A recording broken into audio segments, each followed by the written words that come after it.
Good evening. Welcome to the Carbondale Park District Candidates Forum for the April 2nd, 2019 election. I'm Laura Van Abelma. I have the pleasure of serving as the president of the League of Women Voters in Jackson County. As you know, the League has a long history of nonpartisan political engagement. We aim not only to increase voter participation, but also to bring candidates and constituents together for civil, meaningful discussions, and hence for a better informed citizenry. If you would like more information about the League, there is information on the table there, including information on the referendum that's on the ballot on whether to explore, on whether the city and the Park District should explore a merger of their operations. Also, check out the IllinoisVoterGuide.org for a sample ballot. This is brought to you by the State League. You can dive into the background and opinions of every candidate on your actual ballot, find a reason to vote for every office on the ballot, and save your choices as you go, and breeze through the ballot box by bringing your saved ballot to the polls. Early voting is underway. You can vote at the county clerk's office on weekdays, 8 to 4 through April 1st. They will also be open Saturday, March 30th from 8 to noon. Early voting is also available here at the Carbondale Civic Center on March 20th, 27th, and 29th from 9 a.m. to 3 p.m. So again, I'd like to welcome all of you gathered here this evening, especially our Park District candidates. I'm so glad you could join us. Now I'd like to introduce our moderator of tonight's forum, Suzanne Schmitz. Thank you, Suzanne.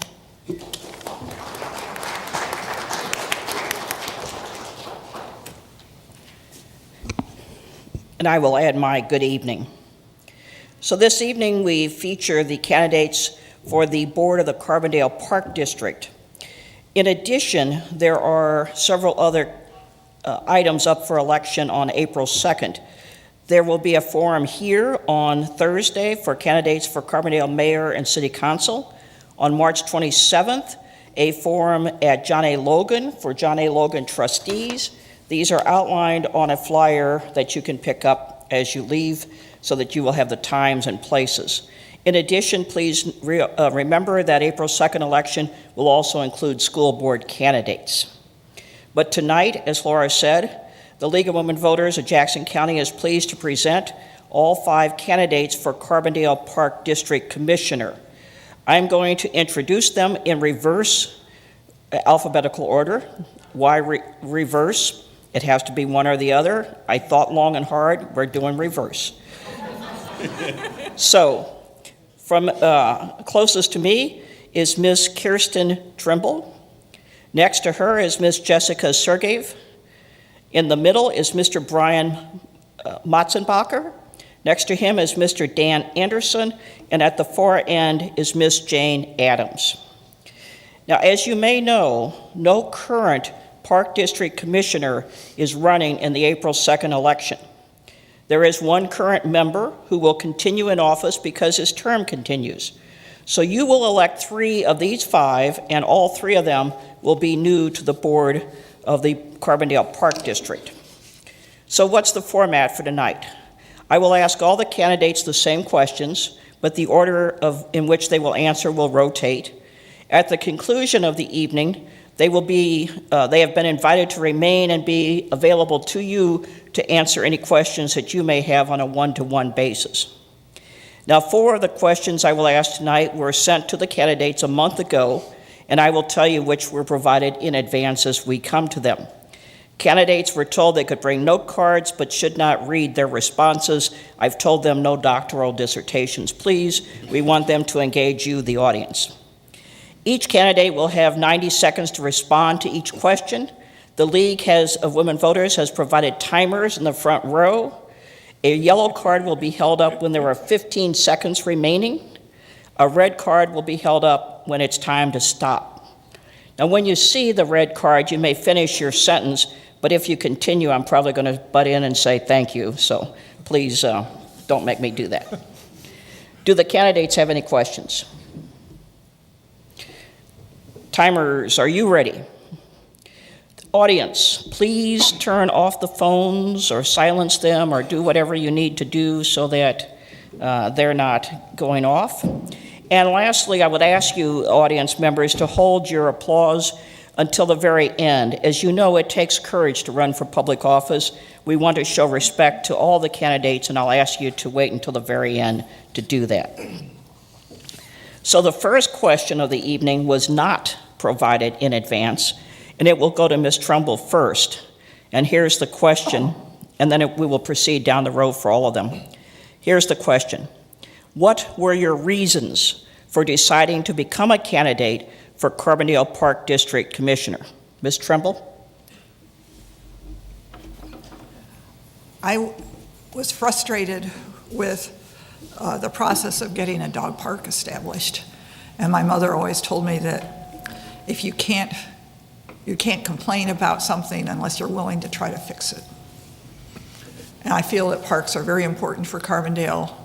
And as a town that is not doing so well, I feel that we can try to keep the parks in tip-top shape. It will help. Ms. Sergev? Pardon me. Yeah, please make sure you're speaking into the mics. Pull them close to you if you need to. Thank you. There we go. Okay. My name is Jessica Sergeyev, and my real motivation for running for the Park District came from my son attending Alice Wright Daycare. It's located in the Life Center, and I live about 2.5 blocks away from there, which paid the Life Center being part of our neighborhood had a huge impact on my choice on where I bought my home, and to be honest, what city I bought my home in, with other options. So for me, making sure that there's opportunities for the youth and childcare for families to be in Carbondale, and resources for families with young children in Carbondale, that we can include that population. While he was attending Alice Wright, there was conversation of the state of the Life Center and its feasibility for it to continue to function as is, or even possibly in the future. So that really brought my attention to looking closer at the facilities and looking closer at how the Park District is actually functioning and not just enjoying all that it has to offer. So as problematic issues were brought to our attention as parents, basically, yeah, I wanted to do something about it. And there were comments made that the parents show up whenever we talk about closing the Life Center, and then they disappear. And so I don't want to disappear. I want to be part of the Park District Board. Thank you. Mr. Motzenbacher? I've got 2 young daughters, one's 8 and one's 4, and I thought it was important for me to help make a change. I think I've got some ideas and improvements that I think can improve everything about the Park District financially, some of the programming that we're doing, improve on those things. And I think it's not just going to bring a positive change to the park, but also the city, the youth programs, and the whole community to bring us together as best we can to run a park district that provides for our kids all the way through high school and all the way through whenever they may be around here still. And when I'm using different facilities at a later age in my life, I want those to still be around. And that's why I've gotten involved. Mr. Anderson? I got involved, Harvey Welch, and me and Carl Flowers, we have the same barber. and through being at the barbershop... Mr. Anderson, speak into the mic, I'm sorry. please. Being at the barbershop, we would sit there and talk about what they were doing. And they were very transparent in what they wanted for the Park District and what they thought the Park District should be. And that's pretty much it. In the last 10 years, I've been unincorporated. So I wasn't able to participate in Carbondale as I would like for the last 20 years or so, because out of those 20 years, maybe 18 years, until recently, 18 years were in an unincorporated area. And I am thinking that when it comes to the Park District, most park districts their properties are given to them. And when they give them to them, these individuals are doing good things, but most of the time they don't give me any money with it. So you got these magnificent buildings that we have that were given to us and donated to us, but do we have the funds to maintain those? Hickory is one of them. It's a magnificent building. It's something that should be in tourism, but it's left to the wayside, not because we don't want to do something for it, but when you talk about budgets, in the Park District is something what we might call a losing proposition. Thank you, sir. I'm going to periodically repeat the question so you don't forget it in the course of 5 answers. So Ms. Adams, the question is the reasons for becoming a candidate. There are multiple reasons I became a candidate. Most recently, I've been working to get a dog park here in Carbondale along with Kirsten Trimble.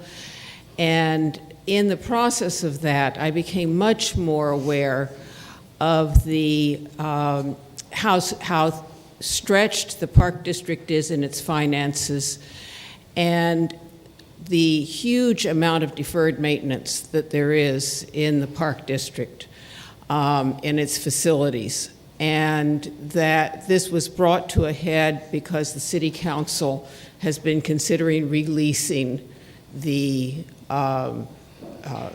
parks to the Park District. And so there's been a lot of discussion about the relationship between the city and the Park District.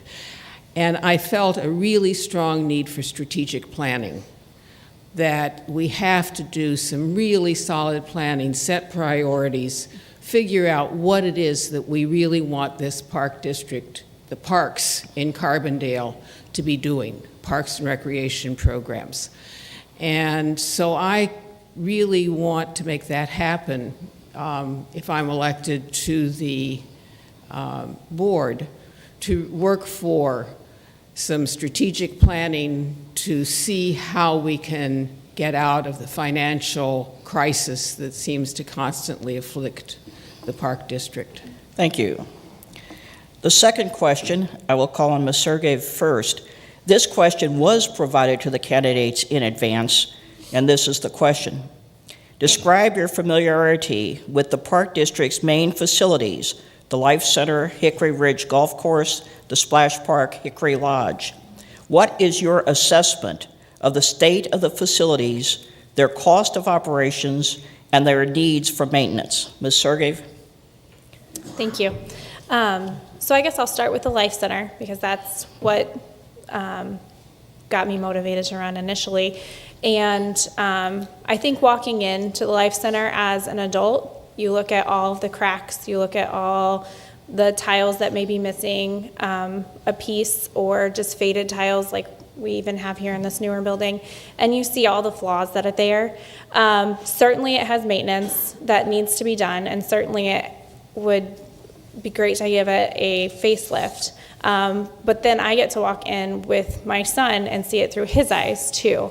For him, it's an indoor pool that he gets to use year-round. It's a huge asset that he gets to take swim lessons year-round. Every time we drive by it, he said, "That's my school." So I see it as certainly a diamond that needs some shining.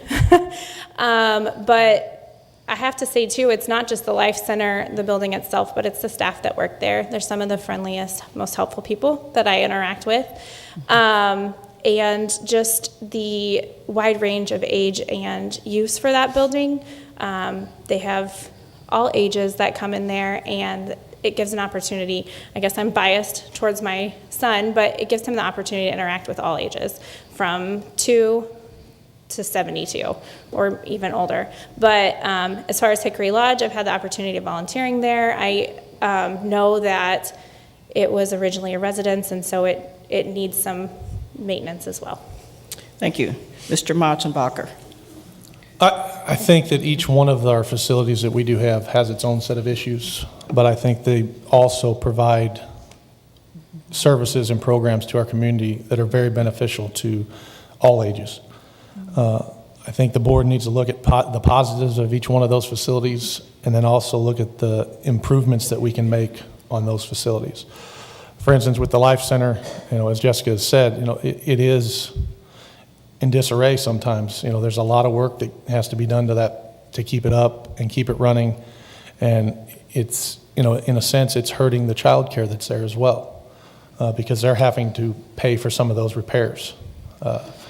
Hickory Ridge Golf Course provides so much for this community that I don't know if a lot of people are aware of what that golf course does for the community when it comes to fundraising for different organizations. I know last year it was over $1 million that Hickory Ridge Golf Course helped raise for numerous organizations throughout Southern Illinois. The Splash Park, it provides us an outdoor swimming pool for our kids. I think one of the improvements that needs to be made there, and obviously it has to come down to finances again, but is trying to get it to where it meets a different, wider age range of kids. Right now, high school kids aren't probably going to want to go out there because there's not as much for them to do, if you compare it to Cape Splash or the water park in Mount Vernon. And then Hickory Lodge, of course, it needs some updates, it needs some upgrades, and those are things that we're going to have to look at as a board. Thank you. Mr. Anderson. Well, when we talk about the parks, at least when I talk about the park district, I talk about it's a losing proposition. It's a part of the city, it's a part of our culture, and it's a part of our community that it has to be taken care of. And it reflects your community. You look at your parks, if you separate that park and let it be its own entity, then it's a lot of things that come into play. The individual who's working for the park district, I know some personal friends that work for the park district. It's not a place that you want to think about having a career, but working for the city is something that you can seem to want to have a career that translates into better maintenance. And it's like a stepchild. The park district is treated like a stepchild. And as long as it's continue to be treated like a stepchild, and it's a losing proposition. Afforded me being a unincorporated Carbondale is because I'm a horseman. I raise horses. And I tell people, they go, oh, it's a losing proposition, like the parks are. You're going to know it's not going to pay for itself. It's how much money you want to put into it to give the community a viable place to have fun, bring about nature. You got kids that live a mile from, you got kids that come by to my place, and those horses just as odd to them as somewhere in Africa. So this is what we need. Is it going to be a stepchild? Thank you. The question again is the familiarity with the main facilities. Ms. Adams. I'd echo what some of the previous speakers have said, that the condition of the Life Center is, in fact, so bad that the Citizens Committee, the Grounds, Facilities, and Recreation Committee, recommended to the board that the Life Center be closed by the end of this fiscal year, by the beginning of 2020, and that its programs be found elsewhere, be placed elsewhere. I think a warm water pool is a wonderful thing, but right now, from every report I've heard, the conditions in the building are so bad that some people have said it's a wonder the health department hasn't shut it down. And that's not safe for our children, it's not safe for our elderly people who swim there, or the people who use the basement for exercise and various other programs. There is deferred maintenance at Turley Park with the gazebo roof, Evergreen Park, the roads are in terrible condition, although they've recently improved a lot of the facilities. The new facilities are very good, but I'm concerned about the long-term maintenance on them. So again, we need to do strategic planning, set priorities to make these parks tip-top shape and usable. Thank you. Ms. Trimble, the familiarity with the facilities and their cost and so on. Well, I must admit I have underutilized the Park District in recent years. I am most familiar with Hickory Lodge, and it is a fading grand old lady, and the grounds still haven't completely recovered from the derecho. And I know most of these facilities run in the red. And yeah, it's time to take a hard look at what we really want to continue doing. And I agree with Jane that a warm water pool is wonderful, but can we afford to keep the building going? And we need to really get started on doing long-range planning and saving money for expected repairs. The third question was provided in advance to the candidates, and Mr. Matzenbacher, you're going to start this time. Here's the question. Describe your familiarity with the parks and athletic fields currently maintained by the Park District, that is Turley, Evergreen, Parish, and Annex Parks, and the Superblock. What is your assessment of the status of the parks and the cost for needed maintenance or improvements? Mr. Matzenbacher. Just like with our facilities, a lot of our parks are needed of upgrades. They need new equipment. Some are small upgrades, some are bigger upgrades. But one thing I think we can do with all our parks is utilize all of them in a better fashion. Turley Park, to me, should be the crown jewel of our park district in the city of Carbondale, because it's the first thing you see when you come into Carbondale. And we've got a gazebo that's falling down, that needs major repairs. Evergreen Park, utilize it more. Fix the restrooms to make sure that they don't have to be constantly worked on. And the athletic field needs some upgrades, some minor. But utilize the lake more, maybe a fishing tournament or something of that nature to get some more people out there at Evergreen Park and utilize that lake that's out there. Annex Park, I think we just need to utilize it more. We need to bridge that gap with the youth program, the Carbondale Junior Sports. We have 4 football fields at Annex Park that the Carbondale Junior Sports football program doesn't even use. They go out to the super block. And then when it comes to the super block, there's a lot of upgrades that need to happen out there. New scoreboards need to be out there. We need to find a way that provide some, Pepsi has always done things where they provide you with scoreboards. That's something we wouldn't have to pay for. And utilize that park more and bridge that gap with the soccer program and bring in some more tournaments for soccer. Thank you. Mr. Anderson. My opinion when it comes to the parks, we have to make a decision whether the park is going to be a part of Carbondale. Point case. Are you going to treat the parks as part of Carbondale and it gets the same effort as all the rest of the parts of the city? Personally, me, when they did the Splash Park, the advertising on that, so far I see, was a little 9, I think it was 9 by, it's there now, 9 by, to advertise the park. And it makes you seem like, personally, I thought it was going to be a bigger park. But, it seems like things are held down. The Splash Park. If it was going to be a Splash Park, make it work. Do it. Buy into it. Don't say, well, we're going to do it, and then we end up with something that, we spent a lot of money in it, and we should have spent, to me, build a splash park. So we have tourism, a splash park that somebody 2 hours away is willing to come for a day to Carbondale. This is the kind of stuff we want as far as tourism. We got magnificent lakes. So things that we got to get for our park is things that will make an individual come and spend a day. Ms. Adams. I want to back up just a minute because I realize I answered part of this question when I answered the previous one. I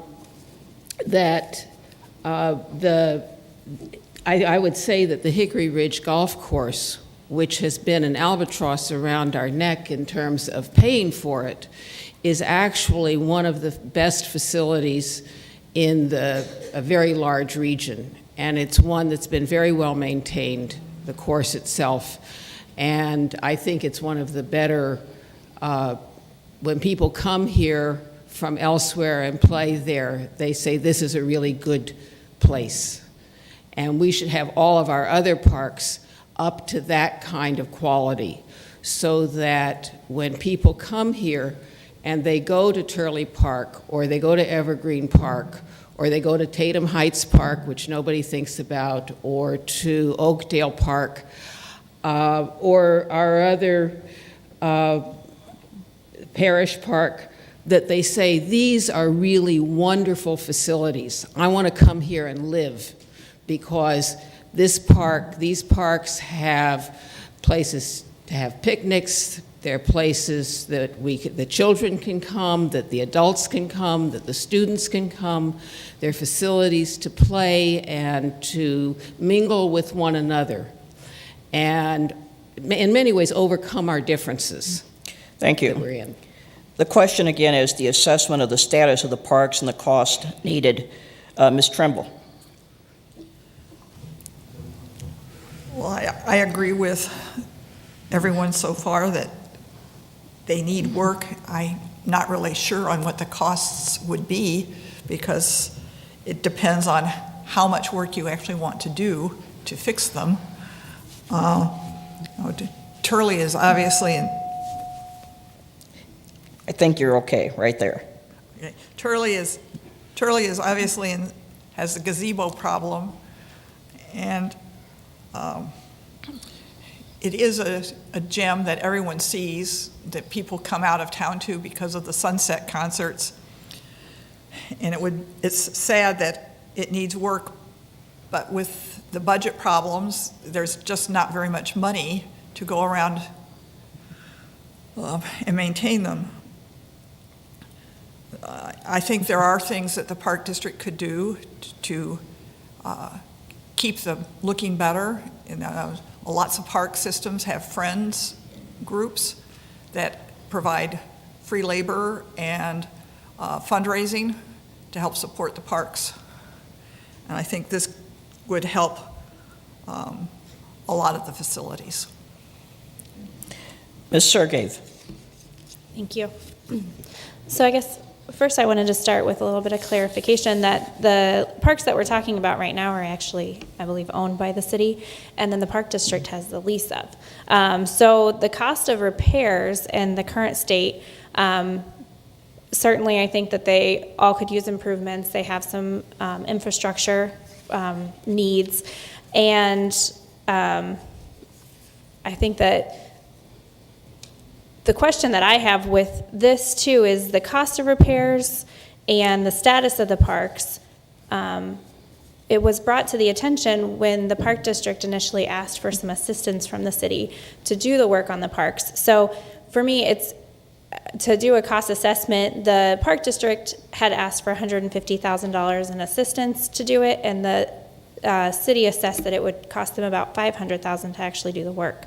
So I think there's some discrepancy on just what the actual cost would be for the projects that have been outlined by both the Park District and the city that need the repairs. Some of it is the roads, and I believe there was like a bathroom that needed to be repaired at Evergreen. Something that I would like to see at those parks in addition is something that would be like an inclusive park for people with wheelchair access. And I think grants are how we're going to get that. We need to get somebody to sponsor that. Marion got Heartland to sponsor it.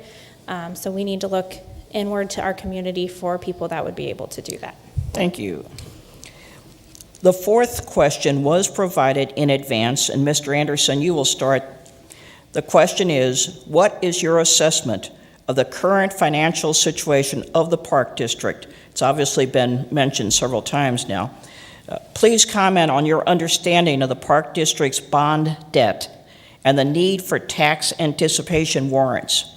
In your opinion, how will the district's financial situation affect the future of Park District operations? Mr. Anderson. Well, actually, I'd like to bow out on that because it's a little bit above my grade. I mean, that's just something that would be discussed if you get involved in if I became a commissioner, but just for the fact, it's a bit above my pay grade at this time. I would call that a mood point with me. I have what I call a mood point. A lot of stuff that I can't deal with, I put it into a mood point, and that's one of the mood points that I have. Ms. Adams? The Park District has a lot of bonded debt. The bond payments per year are over $600,000, which I think is about a third, it's more than a third of the amount that the Park District gets in tax revenues. And it's stretched. The Park District, as we've heard, as we've talked, is stretched to the limits. In this current year's budget, there is no money budgeted for capital expenditures. The Park District Board just passed a resolution to take out a loan for $150,000 for golf carts that was not in the budget. So the budget already has shown that it can't, and the golf carts were needed because they're always breaking down and the cost of maintenance was probably greater than buying new ones if you cost it out. But the Park District has also rolled money into the bonded debt. So it's a very dire situation in terms of its operations. And I think it's something that the next board is going to have to just really deal with and not push down the road. Ms. Trumbull? I agree with Jane. I know that this year's budget had only a $7,000 projected surplus, and there was no what you could call a rainy day fund. The tax anticipation warrants aren't that unusual. A lot of local taxing bodies use them, especially if they have no reserves, because that depends on how expeditiously the township assessors get their books into the county and they can levy the taxes. So it isn't the Park District's fault, or I should say just the Park District's fault that they need tax anticipation warrants. Property tax money is always, or not always, but most of the time late coming. And it is hard when you have to borrow money to survive. Just repeating the question, it's about the district's financial situation. Ms. Sergev? So when I thought about running for the board, some people asked why I wanted to get on a sinking ship. I understand that the Park District is pretty stretched. They've pretty much reached all, possibly not all, but they are fully using their resources. And I think just almost any governmental entity in Southern Illinois and possibly in the state are on hard times and having to make cuts. So the fact that the Park District is having to use anticipation warrants, I don't think it is a bad reflection on how the Park District is running. I think it's just a necessity of the times. But I do think that come time for the budget, whoever is on the board is going to have to take a close look at every expenditure and every cost and see what is important to the citizens of Carbondale. Not just the people who can make the meetings, not just the people who can speak the loudest, and honestly not just the people that can vote, because there's a lot more citizens than the people that can just vote. So I think it's going to be important to make sure that all the parks and all the populations have access to healthy playgrounds, healthy open parks, and that's something that's important to me. Sorry. Mr. Matzenbacher. I was so sure I would get that name correct this evening. Matzenbacher. It's okay, it's not the first time. Everybody knows up here has said about the bonds, there's significant bond debt. My main concern, more so than the bonds, is the fact that we're depending on the tax anticipation warrant by putting it into the budget. That's like me having a credit card and I max it out, and in order to pay for it, I go get another credit card. I know it's a common practice to have to get tax anticipation warrants, but I think we need to find new sources of revenue somewhere, whether it's grants or providing other services that we're charging for, to help get that, not just depending on the tax money that we already have, that we're already getting. We need to comb through the finances as a board. I mean, there's 4 out of 5 of us going to be brand new to this board. So we need to look through the finances and find ways that we can find the inefficiencies that are there. I was looking through them the other night, last night, and found that we have penalties and late fees. For what? Why are we having penalties and late fees? Is it because we can't pay our bills on time? I mean, that's the only time I get a penalty and late fee when working with my bank, is if I don't pay on time. And same thing with your credit cards. So we've got to find ways in that budget to where we can find those inefficiencies and make them better, get rid of those, and also find other sources of revenue. The 5th question of the evening was not provided to the candidates in advance, but we continue on the financial theme. We will start this question with Ms. Adams, and the question is, given the current properties and services provided by the Park District, as well as its significant budget restrictions, what are your priorities if you're elected to the board? Ms. Adams? I think our top priority is bringing the parks themselves back into usable condition, where they're places that people really want to go and picnic and play and recreate. I think that's vital. And to really find ways to make the capital investments that need to be made so that they can be these kinds of places that bring our community together, that are gathering places for our very, very diverse population.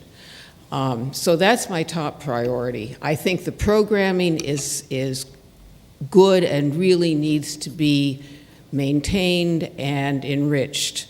And I don't do much with the Park District programming, so I don't know that array of them, but I've heard it reported on at many Park District meetings.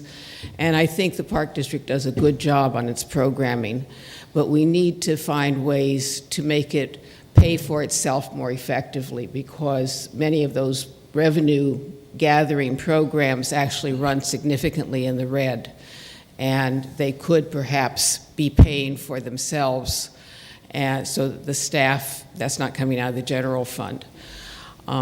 So I would say those are my top priorities. Ms. Trimble?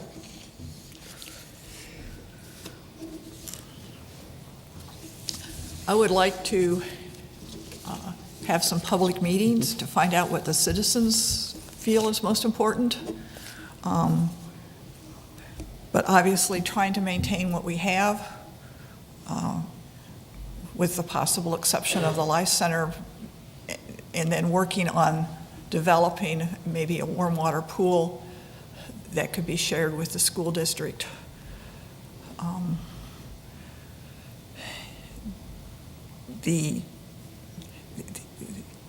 Since they're at the top of their taxing authority, unless they issue a bond, they can issue as levy taxes to pay bonds, but they can't increase the property tax levy. We definitely need to look at making the programs more self-sufficient and increasing participation. And I know that the golf course and the swimming programs are heading in the right direction in terms of increasing number of participants and less overall cost. Ms. Sergev? So my priority would actually be to continue to get more community involvement. I feel like the district does not showcase all the resources and all the good attributes that they do to the community. I would like to have additional transparency, but also just promotion of what the Park District does, but also what the citizens of Carbondale can do for the Park District. Right now, we spend money on having people plant, and we're talking about a lot of repairs, and there's been mention here that some of those repairs could be done by like a Friends of the Park, so Friends of Park District, or the other park districts may have used that. And I think that's a good opportunity. I think as a whole, the university does a community service day with all the students, the Give Back Day. I think it would be important for the Park District to really jump on board and to get, we can contact Lowe's or some of the other garden centers and see if they can donate some of the landscaping. If there are cost-cutting measures that we can do, but also I think it gives a huge payout to the citizens that didn't take an identity and that they also contributed. It gives them pride. And I think that's something that Carbondale needs, is just additional encouragement and pride and people to get out and to do what they can for the community. So yes, you pay taxes, but it doesn't have to stop there. You can actually get out and do something. So The question again is your priorities if you were elected. Mr. Matzenbacher. The biggest one would be get the finances in order while still providing the quality programs that we do have. Also, looking at ways to gain more money, find funding somewhere, more revenue sources, whether, like I said earlier, with grants, what have you. And also working closer with our youth programs in Carbondale Junior Sports, the youth soccer programs. If you look around our parks, there's a possibility of having a youth soccer tournament, and you could have 12 full-size throughout our city, 12 full-size soccer fields, and if you just put 2 soccer teams on each one of those fields, so you got 24 teams, most of those teams are not going to come from Southern Illinois. They're going to come from St. Louis. They're going to come from Kentucky. They're going to come from different communities, stay in our hotels, eat at our restaurants, which provides more money to the city, provides more money to the Park District. It helps everybody involved, provides for our youth. But that's my biggest goal, is to fix the financials, find ways where we can save money, and then find other revenue sources. Mr. Anderson. I think that when it comes to the Park District, it's pretty straightforward as far as I'm concerned. Either we support it or we don't. And we cannot afford not to support the Park District. I tend to think the Park District should be a part of the city. It's all in one, inclusive. So when fundings are funded, it's funded for the whole city, all the parks, and everything, not just, well, we know we want to put here because we got quite a few people here. But what about over there where there's no people going, but it's still part of the Park District? And, and we have some beautiful spots. But it comes down to me, is community participation. Get some pride in the park, some kind of program that we might can get to get individuals. My organization, we adopted one of the shelters at Addicts Park. And what happened to that, when we did it a couple of times, turned around, it's an insurance issue. And you can't do this, and we were putting roofs on stuff. So, and this is what I'm saying, community participation.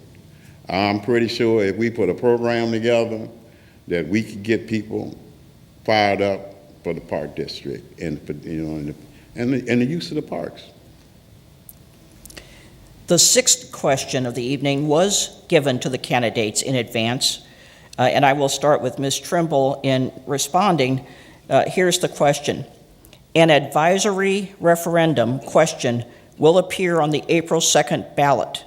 I will read it just as it will appear on the ballot, and I'm going to repeat it because it's important that you know what's on the ballot. So the question on the ballot is, should the city of Carbondale and the Carbondale Park District explore merging their operations?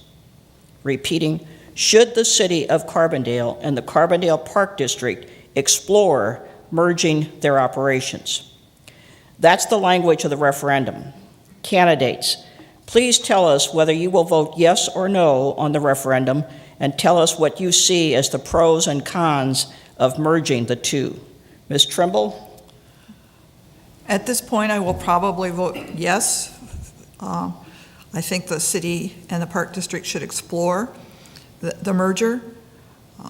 The biggest con I see is that the area or the city would lose a governing body that's solely devoted to parks.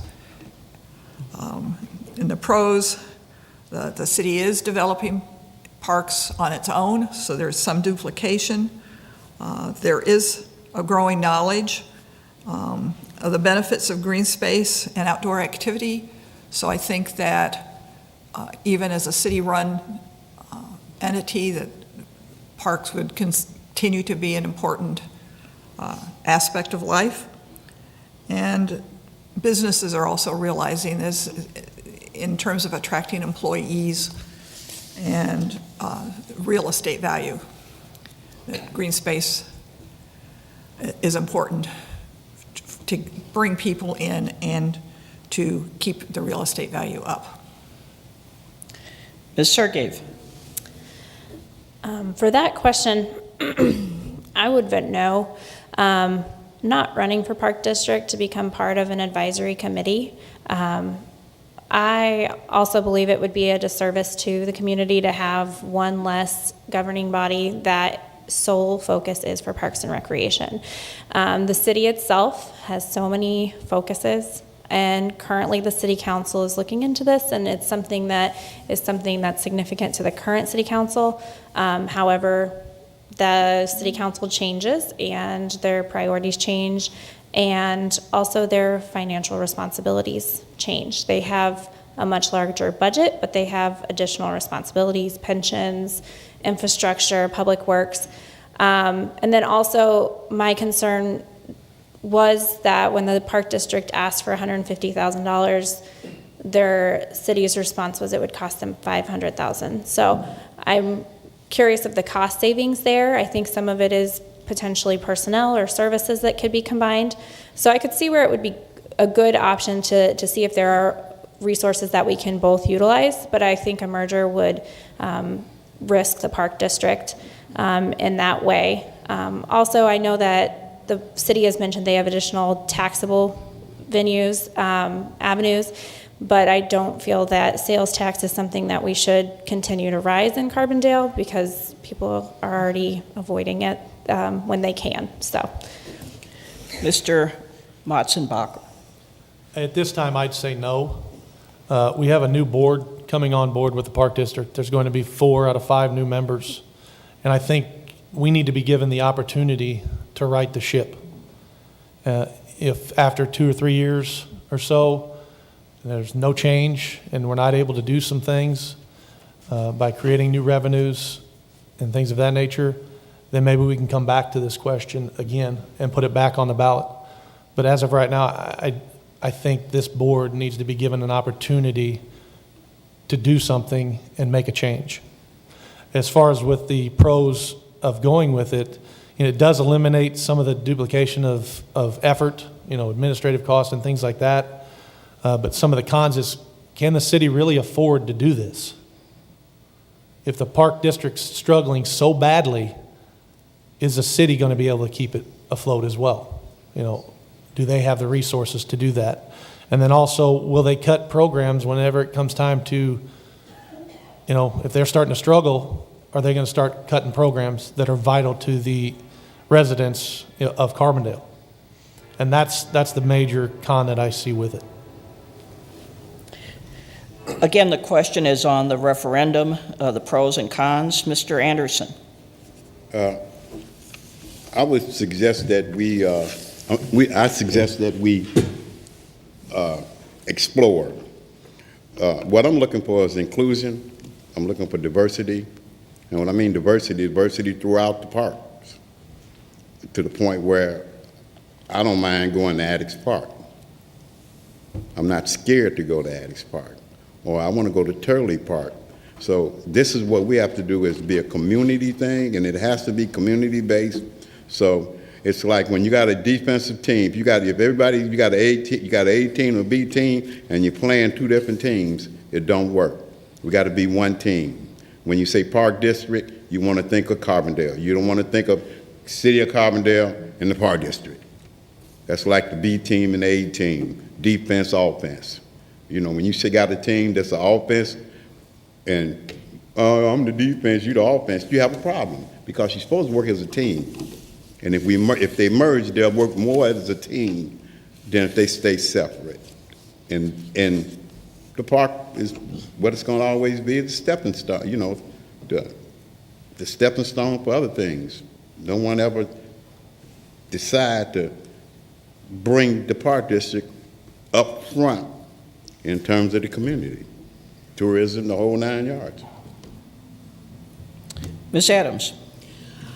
The advisory referendum isn't saying, should we merge? It says, should we consider merging? Should the Park District and the city consider merging their operations? And I very strongly think we should consider that. And we should use a very robust, very public planning process to do that. We should find a grant to get a consultant in to help do that and move forward right off the bat as soon as we can get it going, to say what are our priorities as a park, for our parks, for the whole city, and how are we going to make that priority happen. And that should be, it would be ideal if it was a joint city and park district project to get that planning process done, where we really decide what our mission is for the parks and recreation programs of Carbondale. The Park District only has 30 employees that are in the IMRF, the retirement fund. Not all of those are full-time employees. It's a very small organization. It has very limited resources. It has difficulty having controls, adequate controls over its finances. The city is doing more park-like things, especially in the downtown, but they're taking over the Piles Fork Creek Greenway. And so there's more duplication, and I'll leave it there. Thank you. The seventh question is our last question of the evening. This question was not given to the candidates in advance. And candidates, let me preface the question. This is your chance to talk about what's important for voters to know about your candidacy that has not been talked about yet this evening. Ms. Sergeev, you're going to start. The question is this. Please tell us about any other points of view or ideas that you have about the Park District that have not already been addressed. Ms. Sergeev. Okay. So I'm initially running as a parent, and that's how I sparked my interest. However, I have had the opportunity of being a student at SIU where I got my master's in architecture. So through that process, I've had the opportunity to work with different entities of the city, but also working with the students. So I think it is important that we continue to involve the students and the resources that we have in them to facilitate, whether it's landscape architecture, the architecture program, forestry, however they're able to utilize and then possibly offer internships. I'm not sure about the insurance liability with that, but there may be venues there. I had the opportunity to work for the city as a city planner for 2.5 years. Very much enjoyed working with the city. I look forward to working with the city, collaborating with them, and whoever wins the city council. And then just the staff here also is very helpful and have great relationship with many of my former coworkers. And then currently I work at the health department, public health department, and so for me, it's a full circle. A healthy community is an active community, and parks give us all an opportunity of a place to play. There's a saying where you don't get too old to play, you get old because you quit playing. So that's something I draw near, but for that avenue, I'm coming as a parent, but it's a way of life for me. So, Mr. Motzenbacher. Mr. Motzenbacher, You tried to tell me you weren't going to get that wrong tonight. with a German name like mine, you would think this would roll off my tongue. Mr. Motzenbacher, please. Just some more reasons why I'm running. Again, I'm kind of like Jessica. I'm running because I am a parent. And my kids are the most important thing to me. And I want them to grow up in a city where the parks are something to be proud of. And I think right now we can say they're probably not. And I want to make a difference and help those parks get to where they can be. And when people think of Carbondale, they think of how nice our parks are. And when they come down here, they want to come down here to go to the splash park. They want to come down here and play golf at our golf course because it is one of the nicest golf courses around in a long area. I mean, the Southern Illinois area, it's the nicest golf course down here, period. And, I want to find ways to utilize that golf course more so we can bring more revenue into it. I want to utilize a splash park more and bring more revenue and find more ideas and grants that are out there and work hard for the community to bring this park district up to where it should be and what it can be. Mr. Anderson. When it comes to my reasons, I just want to help. Several of my pastors, when I had problems, I would go to the pastor and I'd want to talk, and he would let me sit there and talk and ravel off. And when he'd get through it, he'd look me in the eyes and say, "Dan, what are you going to do?" So this is where I'm at, quit rattling, mouth and can on, and what are you going to do? So I'm running for the commissioner because I want to help. I want to be a part. And I think I have some theories that might work. I've been a horseman all my life. Ever since I was 5, I've been dealing in and out with the horses ever since I was 5 years old. And I'm born and raised in Chicago. And a lot of people wonder, how did that happen? It happened in the park. I've been in the parks ever since I was 5 years old in Chicago. I've been in every park in Chicago. And when I go traveling, I go to parks. I like being in nature. So this is what I want to do. I want to put a theory out that bring everybody back to nature, the kids, and that's my main thing, is the kids are so far removed from nature that I can see why things are happening the way they happen. Again, the question is other points of view or ideas that have not yet been discussed. Ms. Adams.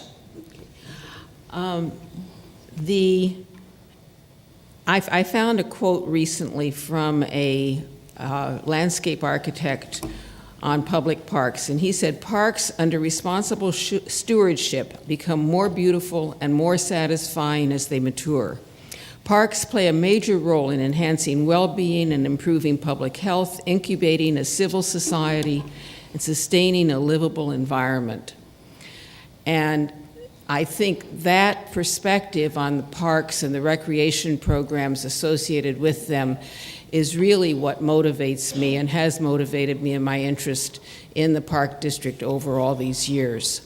I do think that the idea that's been raised a number of times about bringing in more people as friends, groups, is really important. I was motivated to run because, as I said earlier, Kirsten and I have been working with other people to get a dog park that will be privately financed. It won't ask for a penny from taxpayer funds to build it or to maintain it, except for the kind of maintenance that's already ongoing at Parish where it's going to be located.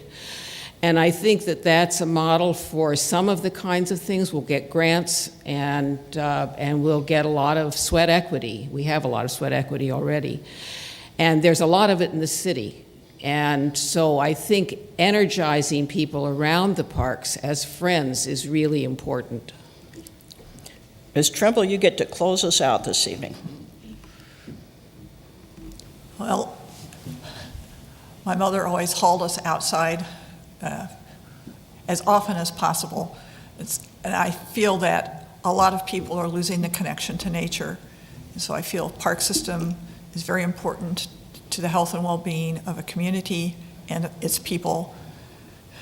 And I think I've said almost everything else So I'll just quit with that. Audience, this is our chance to appreciate the candidates and thank them for their willingness.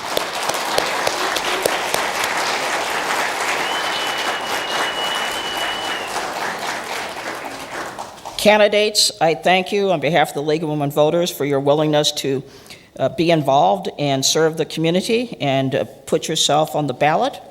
We're going to ask you, if you would, to remain. For anyone who wants to ask you questions one-on-one, we'll turn the mics off in a minute or two. On behalf of all of you, I want to remind you the election is April 2nd. Park District, City Council, Mayor, School Board elections, and John A. Logan trustees. Again, if you need, there are flyers over there. I will hold one up for you that will tell you the times of the other league events so that you can inform yourself. On behalf of the League of Women Voters, I remind you that democracy is not a spectator sport. It requires you to be informed and then vote. You've started that tonight. Thank you very much for coming. Good night.